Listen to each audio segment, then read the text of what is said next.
What's up, guys? Welcome to your 151st Android tutorial for the new Boston, where we're still going to work with this getting the last tweet of a specific username method.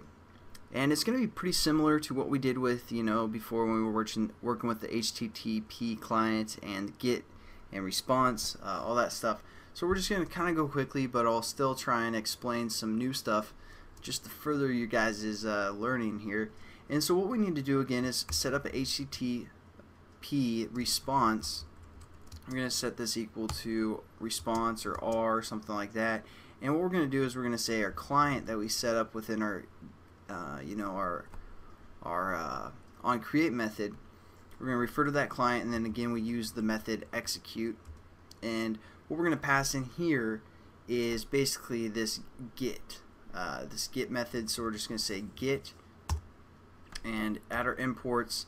Now what we want to do is we want to check if it cleared, so we're going to set up an int called status returned, or status is fine, and we're going to set this equal to our response, which is our dot get status line dot get status code, and that's going to return a number for us, obviously since it's an int. But let's just take a look at it. I pulled this up, it's the Java doc, and for this get status code that we just use, if it returns like 200, that means it's a success. 100 is just informational, 300 is redirect, 400 error, and 500 service error. So what we want is actually the 200 if it's successful. So what we're going to do is we're going to set up an if statement.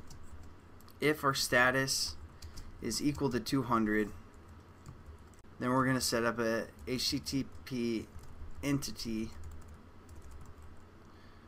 called E, and we're going to call this our r.get entity. Again, nothing too new there. We're also going to set up a string, and we're going to call this data. We're going to set this equal to entity utilities dot to string, and we're going to pass in our entity, which we call the E, and that's just basically going to create some data returning the string of our entity. We need to set up a JSON array and a JSON object that we're going to return. So again, we're just going to say JSONarray,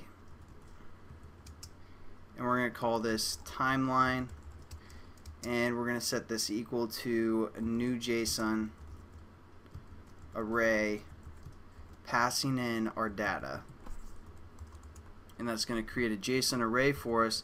And then what we need to do is set up a JSON object. So we're going to say JSON object, and we're going to call this last, for referring to the last tweet, because basically now what we're going to do is refer to our timeline that we just set up, which is our array, and that's going to return a lot of different objects, JSON objects, and we have different indexes. And basically the first, or the 0 index, is going to be the most recent tweet, like the next one's going to be second to most recent, etc. And since this method's called last tweet, we're going to say 0 here, and that's going to return a JSON object from our array that we set up, again according to all this stuff that we set up here as well. And we want position 0 because it's going to be the most recent. We could also say, the fifth most recent tweet, or I'm sorry, that'd be the 6th, but that'd be 5th, etc. But we want the most recent tweet, which is 0. Then all we're going to do is return again our JSON object, so we're going to return last. So there we go. We also need to return if this status is not equal to 200, if we got some sort of an error. So we're going to say else return null. And we can also set up like a toast or something, toast dot make text, referring to our HTTP example class dot this error some sort, duration toast dot set length to be short, and then we know we have some sort of an error, or we're hitting this else statement here. So there we go, we're returning again a JSON object, And that's pretty much it for this tutorial. In the next tutorial, we're going to finish up this little application, and probably after that I'll show you guys a little bit more information of everything that we did. So I'll catch you guys then, and I hope you have a good one. Peace.